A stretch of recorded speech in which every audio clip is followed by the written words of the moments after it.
Ես Արման Աբրահամյանն եմ եւ մանկուց շատ սիրում էի եւ նկարել եւ նվագել։ Նենց ստացվեց իմ կյանքում, որ ես ձեռք բերեցի երկու մասնագիտություն եւ հիմնականում դառա երաժիշտ եւ քանի որ հայրս էլ է նկարիչ Դավիթ Աբրահամյանը, ես ամբողջ կյանքը սովորեցի իր մոտ նկարել։ Եվ նաեւ դառա նկարիչ եւ նկարիչների միության անդամ եմ 15 թվականից։ Ինչ վերաբերվում է արվեստին, մեր ընտանիքը արվեստագետի ընտանիք էր եւ ամբողջ կյանքս անցավ արվեստի մեջ, ընդգրկելով արվեստի բոլոր ոլորտները եւ արվեստի երանգները։ Հիմնական իմ ոգեշնչումս դա բնությունն է, քանի որ եւ իմ նկարչության մեջ եւ երաժշտության մեջ փորձում եմ արտահայտել այն եւ այդ տարվա կտրվածքով տարվա բոլոր երանգները, գույնային երանգները ես արտացոլում եմ իմ կտավների մեջ եւ բնությունը իմ կարծիքով ամենամեծ եւ ամենահզոր արվեստի շարժող ուժն է։ Դա մի փիլիսոփայություն է, որը արվեստագետը ընդգրկում է իր մեջ եւ արտահայտում է յուրովի։ Նաեւ գիտեք, ոգեշնչումը կարա լինի սերը, կարա լինի այս զգացմունքը սերը բնության նկատմամբ, սերը մարդու նկատմամբ եւ ամեն մի շրջան կյանքի բերում է նրան, որ մարդը սիրում է, սիրահարվում է, այդ սիրահարվածությունը բերում է նոր էմոցիաների, նոր զգացմունքների եւ այդ զգացմունքները արվեստագետը ավելի նուրբ է միգուցե հոգով եւ արտահայտում է իր սերը եւ մարդու նկատմամբ եւ բնության նկատմամբ արտահայտում է այն իր ստեղծագործություններով։ Գիտեք, սերը եւ բնության հանդեպ սերը նաեւ մարդու նկատմամբ եւ ընդհանրապես աշխարհի նկատմամբ սերը դա մի սկզբունք է, որտեղ կա ուրախություն, որտեղ կա թրթիր սրտի եւ որտեղ դու գույները տեսնում ես շատ ավելի պայծառ, շատ ավելի գունեղ աշխարհ, շատ ավելի էմոցիայով, բարի էմոցիայով լի աշխարհ։ Եվ իմ կարծիքով իմ տարբերակում ես կարողացա այն արտահայտել նկարչության մեջ եւ եթե դուք դիտեք իմ նկարչությունը, դուք կտեսնեք, որ այնտեղ շատ նուրբ է այն, շատ քնքուշ է իր հավաքվածությամբ նկարը եւ ոչ մի կոնտրաստային շատ ճիչ քիչ կա մեջ է։ Ճիչը հանդեպ սիրո ճիչ է,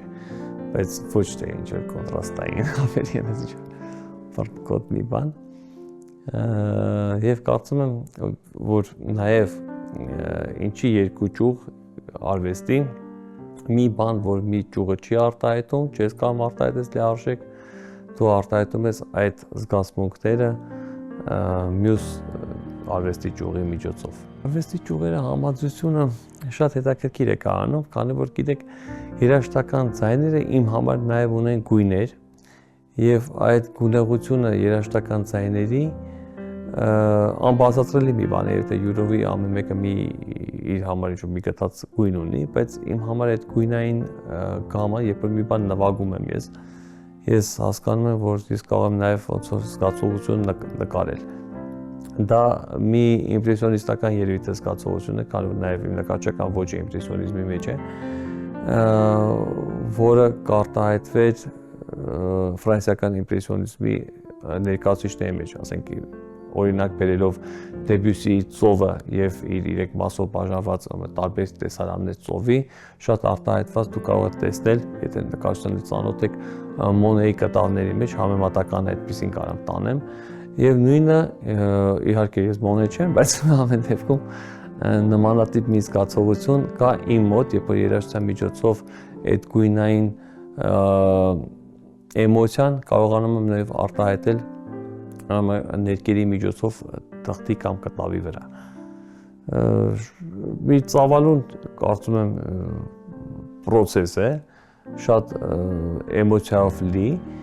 եւ դրա հետ մեկտեղ նաեւ գալիս է պոեզիան եւ գրականությունը, որը նաեւ հիմք է ծառայում այդ ամենին, որ կարողանաս արտահայտել թեմատիկ որոշումները կայացնես կտավի վրա եւ նաեւ երաժշտության գիծը արտահայտես նույնը կտավի վրա։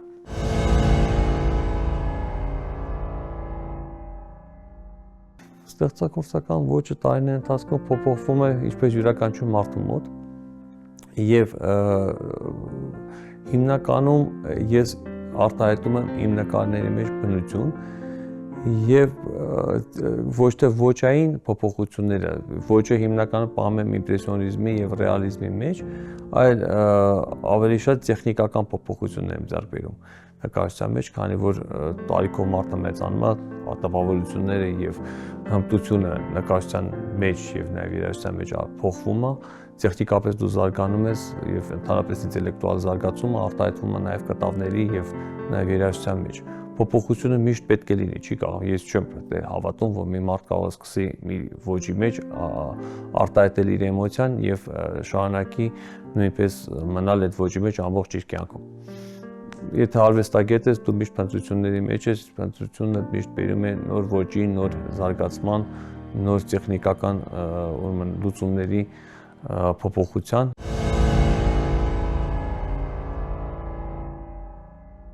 Երբ նստում եմ այս դատարկ կտավի առջև, շատ բարդ է ի սկզբանե առաջի գույնը ստանալ, որովհետև դու ունես դիմացդ մի հատ դատարկ տարածություն եւ դու պետք է սկսես կոմպոզիցիա անել եւ այդ կոմպոզիցիան պետք է հավաքել եւ նաեւ գույնային ճիշտ համադրություններով ստանալ այն ինչ մտածում ես, որ պետք է արտահայտես։ Եվ դա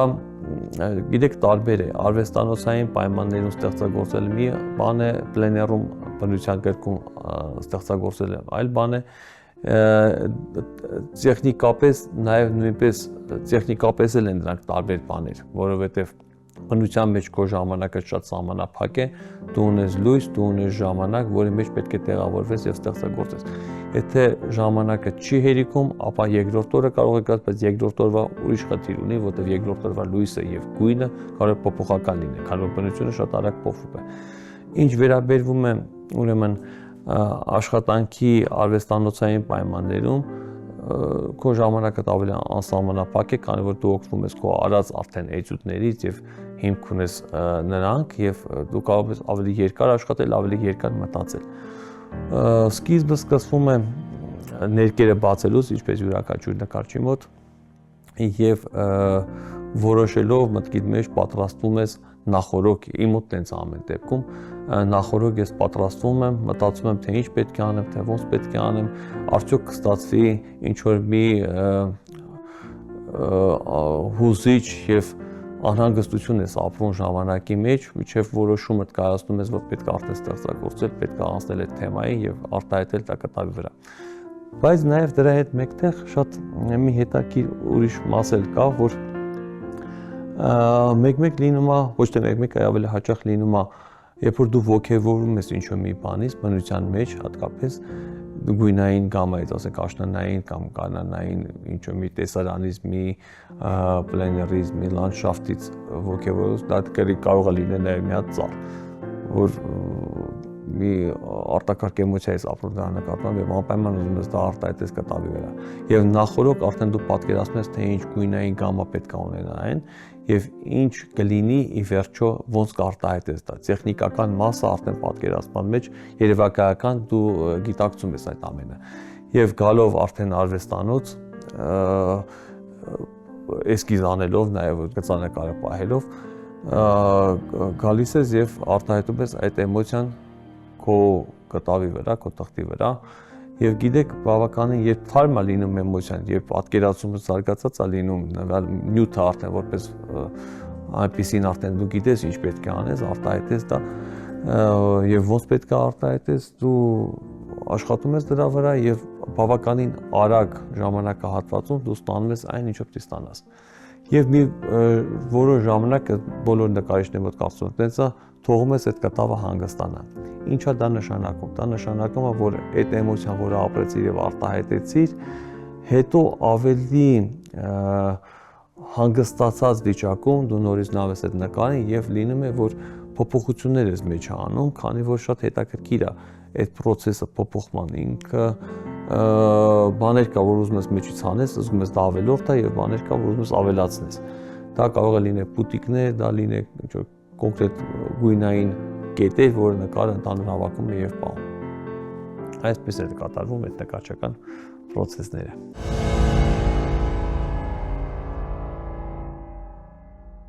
ամենաբարդ հարցը երբ պետք է հավարտես աշխատանքը, երբ հասկանաս, որ դա ավարտվել է,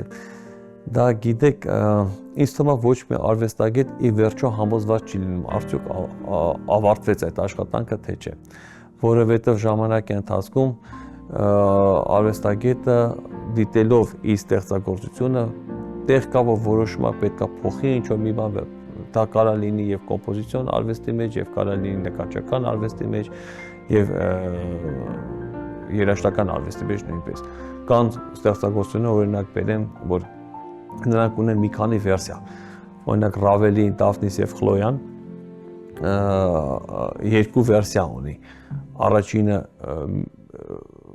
մի տեսակ է, երկրորդն է շատ նման մի բան է, բայց որոշ մանր շատ փոփոխություններով եւ դա նույնը կատարվում է նկարչության մեջ։ Նկարիչներ կան, որ ժամանակ առ ժամանակ անդրադառնում են իր ստեղծագործություններին եւ ենթարկելով նրանք փոփոխության։ Զգում ես մի բան պետք է ավելանա կամ պակասի, քանի որ ելի նույնպես անդրադառնալով նախորդ պատմածից դու ժամանակի ընթացքում էվոլյուցիա ես ապրում եւ ինտելեկտուալ զարգանում ես եւ այդ ինտելեկտուալ զարգացումը բերում է նրան, որ մարդ ուզում է ավելի կատարյալ տեսնի իր ստեղծագործությունը եւ դա բերում է նաեւ այդ փոփոխության։ Նաեւ լինում է հակառակը, որ ամեն անգամ նայելով գործը ասես ինչպես է կատարյալ կարողացա վերջացնել այն։ Այդտենց էլ է լինում, դա էլ է տարբերակ։ Կախված է շատ անհատական որոշումից, թե ոնց է դու վերաբերվում քո աշխատանքին, տվյալ ստեղծագործությանը, որը արդեն կատարել ես եւ փորձում ես դրա վերջնական լուծումը տեսնել կամ տվյալ պարագայում, որ հենց այդ րոպեին դու արեցիր, կամ ժամանակի ընթացքում որոշումդ կայացնելով։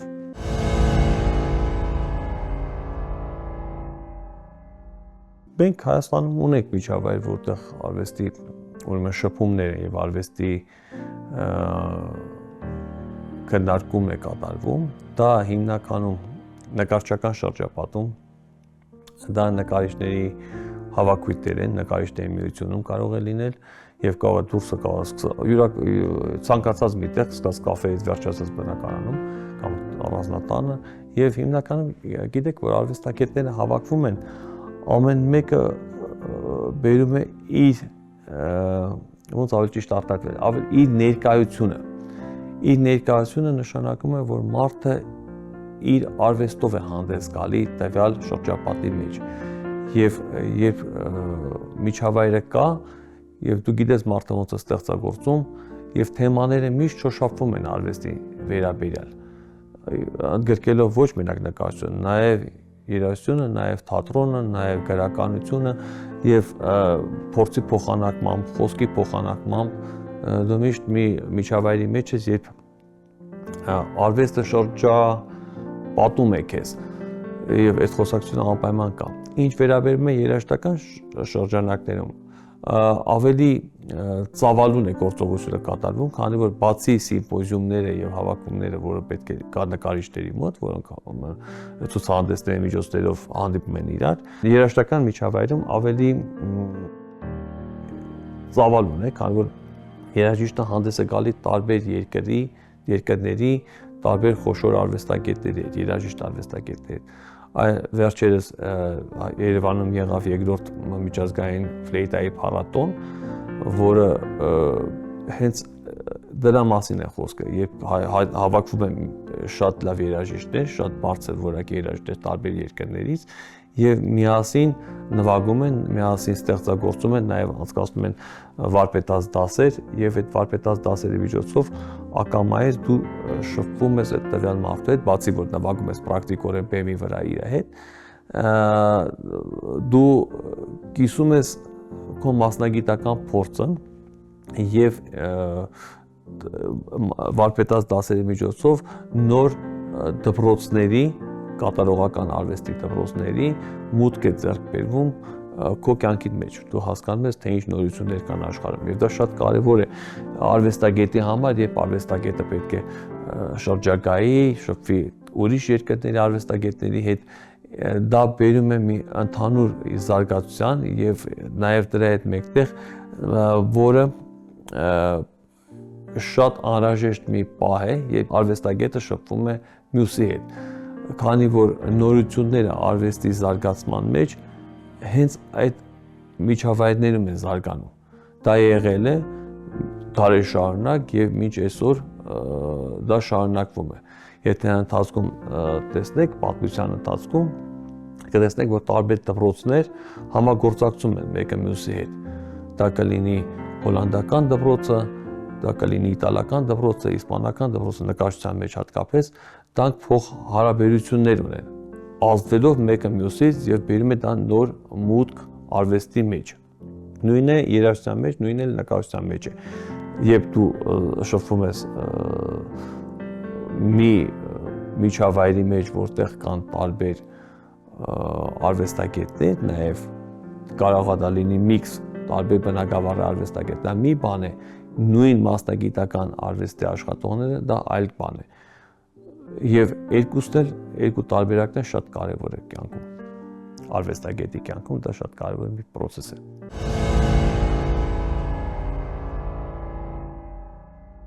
Ժամանակակից արվեստը ինձ համար, եթե շատ անկեղծ լինելու համար, էմոցիոնալ շատ մեծ ապրում չի բերում։ Շատ զարմանալի եւ ուղղություններ կա եւ նաեւ դրա հետ մեկտեղ ցավալի, քանի որ ժամանակակից արվեստի մեջ շատ հետաքրքիր մտքեր կան, որոնք արտահայտվում են եւ արվեստագետը շատ տարբեր ուրեմն միջոցներով կարողանա արտահայտել մի միտքը։ Դա ժամանակակից արվեստի իմ կարծիքով process-ն է։ Բայց ժամանակակից արվեստը մի վտանգ ունի, որը շատ բերում է դեպի կոմերցիա։ Ժամանակակից արվեստի պլատֆորման դա կոմերցիայի մեծ հիմք է դարել արդեն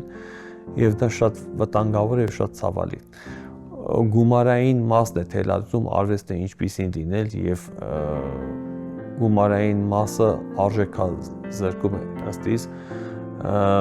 արվեստի լիարժեք եւ արվեստի արժեքը ոչ թե լիարժեք, այլ արվեստի արժեքը որակազրկումը, գումարային process-ը, ֆինանսական մասը, որովհետեւ այն մասը, այն կազմակերպությունը կամ մարդը, որը տրամադրում է ֆինանսներ, ինքն է թելադրում է, թե ինչպիսին է ուզում տեսնել այդ արվեստը։ Դա այդ նույն process-ը կա գալերեաներում նկարչական եւ նույն process-ը կա կոմպոզիտորական արվեստի մեջ։ Կատարողական արվեստը ավելի զերծ է դրանից, քանի որ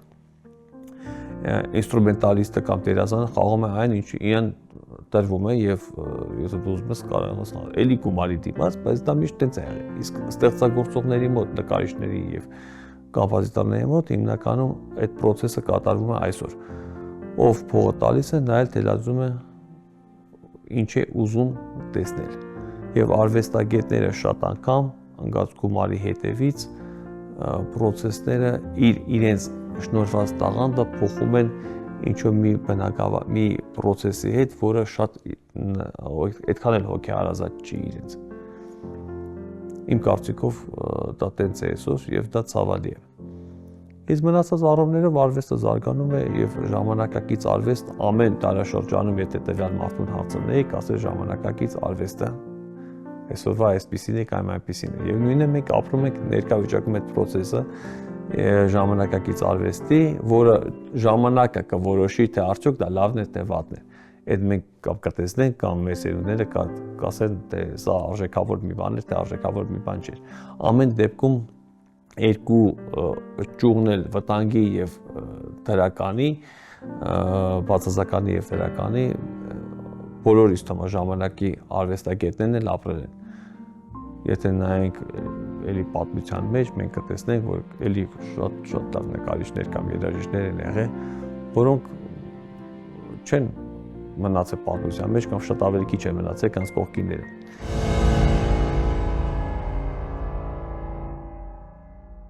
Արվեստի ուժը դա փիլիսոփայության ուժն է միգուցե, եւ քանի որ բոլոր արվեստների հիմքը դա փիլիսոփայությունն է, դա աշխարհի շարժող մի երևույթ է, որ առանց դրա մարդը որպես էակ գոյություն չի կարող ունենալ եւ մի աշխարհի արվեստը, որը բերում է սեր, որը բերում է մտածելու թեմա, մտածելու առիթ, որը բերում է ուրեմն զգացողություններ եւ արվեստը այն մի process-ն է հոգեվոր աշխարհի մարդու, առանց որի մարդը որպես էակ կարա համատվի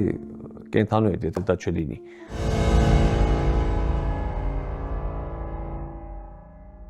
Խնդիրները արվեստի լուծման շատ դեպքերում կախված է պետական ուրեմն աջակցության հետ։ Եվ եթե պետությունը աջակցում է արվեստին եւ պետությունը հասկանում է, որ տվյալ արվեստը նա ունի եւ դա շատ կարևոր մի բան է իր երկրի համար, որովհետեւ յուրաքանչյուր արվեստի ճյուղ երկրի համար դա վիզիտ քարտ է, որով նա ներկայանում է աշխարհին։ Եթե երկիր կա, որը չունի արվեստ կամ շատ թույլ զարգացած, այդ երկրները նրանք ներկայանալ չէ, ինչով պետք է ներկայանան։ Անկամ նավթային այսօրվա ամենամեծ շարժիչ ուժի երկրները փորձում են իրենց մոտ ստեղծել արվեստը, որտեղ հասկացել են, որ տեխնոլոգիաները բացի արվեստն է իրանց ներկայանալիքը։ Արվեստն է բերում միջազգային ասպարեզում, որ երկիրը տվյալ ունի տվյալ արվեստագետների։ Եվ արևելյան երկրները, որոնք չունեն, կարելի ասել, արվեստն է զարգացած նրանց մոտ, փորձում են այսօրվա օրով ստեղծել նոր նվագախմբեր, նոր տալիչներ, իրենց նկարիչների իրենց մոտի ովքեր կան, հանեն ասպարեզ, հանեն միջազգային շուկա, եւ դա է ներկայանալիքը։ Եվ դրա սիտուացիայում արվեստը պետք է ֆինանսավորի որոշ մասով պետության կողմից։ Օրինակ նվագախումբը, չէ, այդպիսի գանձ, այդպիսի արժեք, որը մենք ունենք մեր երկրում, շատ երկրներ կան, որ զարգացած են, բայց չունեն։ Տեխնոլոգիչեսկի շատ զարգացած երկրներ են եւ չունեն այդպիսի բան։ Դա մեր հպարտությունն է, մեր երկրի հպարտությունն է, մեր երկրի ժառանգությունն է, որը մենք պետք է պահենք եւ շարունակենք, բայց նվագախումբ պահելու համար կամ